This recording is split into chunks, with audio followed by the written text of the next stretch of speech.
গল্পটা হলো এরকম।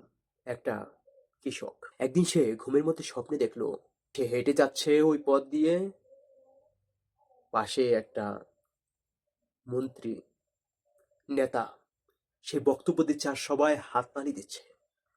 আর সে ভাবলো, ইস, যদি আমি এই নেতা হতে পারতাম, না কতই না ভালো হতো। আর সে সঙ্গে সঙ্গে নেতা হয়ে গেল, তাদের কথা শুনছে।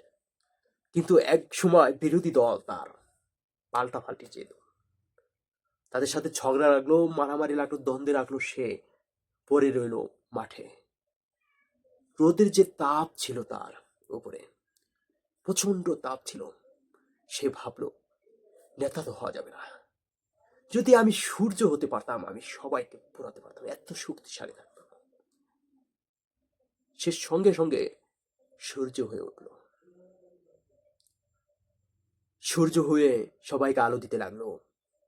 কিন্তু দেখলো এক সময় বাদল, মেঘ, এত বড় কালো মেঘ জমেছে আকাশে, ওই সূর্য পৃথিবীতে আর আসতে পারছে না। সে ভাবলো যে এই সূর্যের চেয়েও শক্তিশালী হচ্ছে এই মেঘ। ইস, আমি যদি এই মেঘ হতে পারতাম। সঙ্গে সঙ্গে মেঘ হয়ে গেল।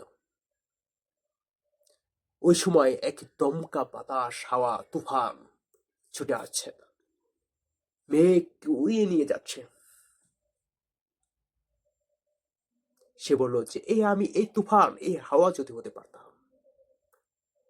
এই হাওয়ায় মেঘের চেয়েও শক্তিশালী। সঙ্গে সঙ্গে হাওয়া হয়ে গেল।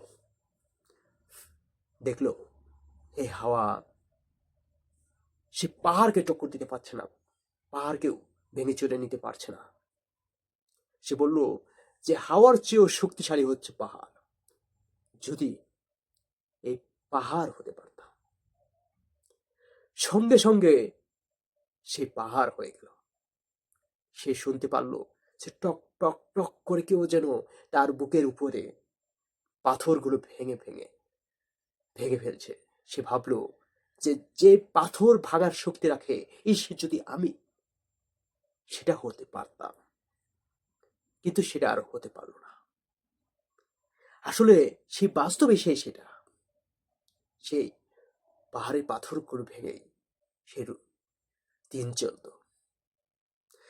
কিন্তু বাস্তব কথা হচ্ছে, সবচেয়ে শক্তিশালী এখন কে?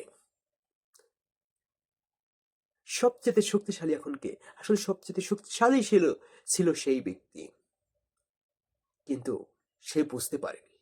সে ভেবেছিল যে এটা শক্তিশালী, ওটা শক্তিশালী। ঘুরে ঘুরে দেখলো যে না, সবচেয়ে শক্তিশালী সেই ব্যক্তি যে পাথর ভাঙার শক্তি রাখে।